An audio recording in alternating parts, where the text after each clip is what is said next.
태양, 그리고 그 태양 주변을 둘러싸고 있는 다양한 행성들이 상호작용하고 있는 시스템을 우리는 태양계라고 합니다. 그런데 그 행성들 중 지구는요, 그 자체적으로도 하나의 시스템을 구성하고 있어요. 이렇게 지구가 구성하고 있는 시스템을 지구 시스템이라고 하고 우리는 이 지구 시스템을 구성하는 요소들에 대해서 공부해 볼 거예요.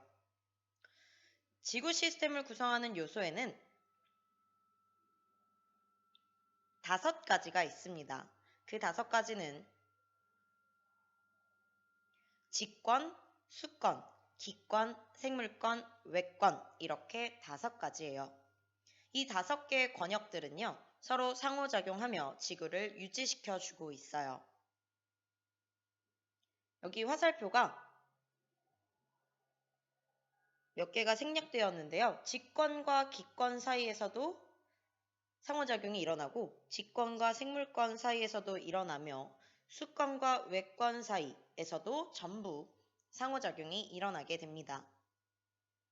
각각 5개의 권역에 대한 특징을 살펴보도록 할게요. 먼저 직권부터 볼게요. 직권은 우리가 밟고 있는 땅, 즉 지구의 겉 부분부터 시작해서 지구 내부 전체를 포함하는 영역입니다. 지구 내부 구조를 보면 가장 바깥쪽이 지각이고요. 그리고 그 아래쪽이 멘틀, 그리고 그 아래에는 핵이 있죠. 핵은 외핵과 내핵으로 구분할 수 있습니다. 두 번째, 수권을 볼게요.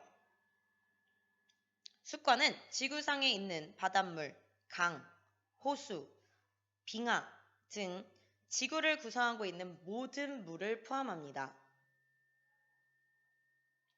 수권은 깊이에 따른 온도에 따라 3가지 영역으로 구분할 수 있는데요. 여기 수권을 확대한 그림이에요. 가장 위쪽, 이쪽 층은 대기랑 접해 있는 부분이고요. 이 부분을 혼합층이라고 합니다. 혼합층은 바람의 영향을 많이 받는 층이에요. 그래서 물이 잘 섞이게 됩니다. 그래서 왼쪽의 그래프를 보면 혼합층의 물 온도는 높은 편이고요. 일정하게 유지된다라는 걸 볼 수 있어요. 일정한 이유는 바람이 계속 섞어주기 때문에 깊이에 따른 온도 차이가 크지 않은 거죠. 혼합층 아래층은 수온약층이라고 합니다. 수온약층은 깊어짐에 따라 수온이 낮아지는 양상을 보여요. 그래프를 보면 확인할 수 있죠. 깊이에 따라 수온이 낮아지게 됩니다. 수온약층 아래층은 깊은 물, 심해층이라고 부르고 심해층은 빛이 잘 도달하지 않기 때문에 수온이 매우 낮습니다.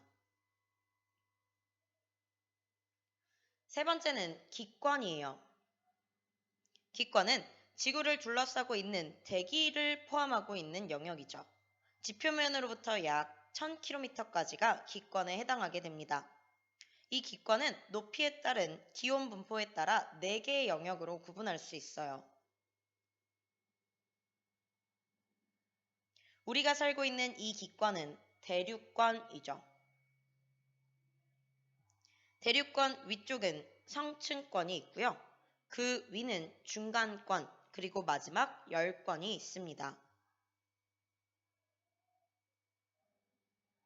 그래프로 한 번 더 확인해 볼게요.